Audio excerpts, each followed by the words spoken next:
garden has just arrived too. The garden's just arrived. I love this colour because it's blue but it's gentle. Right. Because I don't like harsh colours in the garden.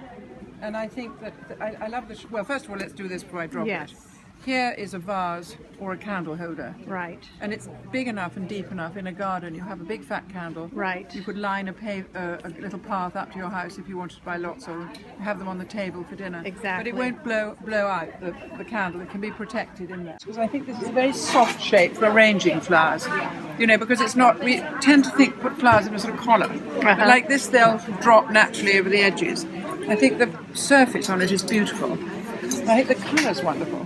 And I quite like to put a bunch of flowers, and then maybe some heads have fallen off, or you've got a few little ones. I think it's very sweet not to always be so rigid. And this is the one from the old drugget one. God forbid anyone should put this on the floor. This was, I think it's so pretty with the leaves and the simple, and you know, that on a white bed with just even, you probably all got white sheets at home, just a couple of those added on to just freshen up the room. Okay, we're at Oomph at High Point Market, looking at some new designs, including the tray. I love this tray. We've called it the Billy tray after one of my grandchildren, who hasn't got anything named after him yet. And this was a tray that I bought in an antique shop, shopping in Tetbury in Gloucestershire in England. I'm sorry, where? Gloucestershire. Okay. In a village called Tetbury, which is a wonderful antique shopping centre. And it was a beautiful George III tray in mahogany with ring marks and, you know, used. Right. And I just thought it was such a nice shape, and I like the fact that at the front it's low. Right. We're going to do this. This is a tray to put on a bar or to put on a kitchen counter, but we're going to do it as well as a coffee table and as end tables.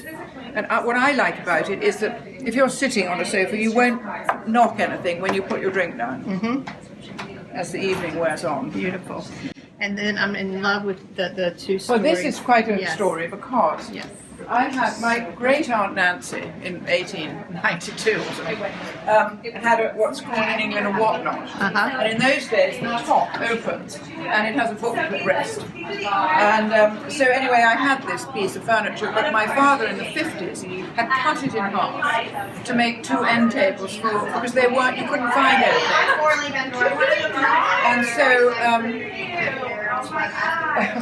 And so we lived all our lives with the two tables. And then I was working for a client in America just recently in a house in 49th Street. And I thought, hold on a minute, why don't I put Great Aunt Nancy's table back together again?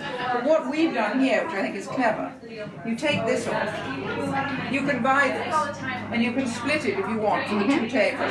Or you take these little things off, I'm going to break my nails when I do this one, and this foot fits into here. So suddenly it becomes the whatnot. So it's a very useful piece.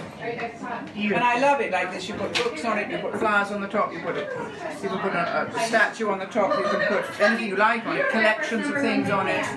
So I think it's a very useful piece. Wonderful. Nina, thank you so much. Thank you.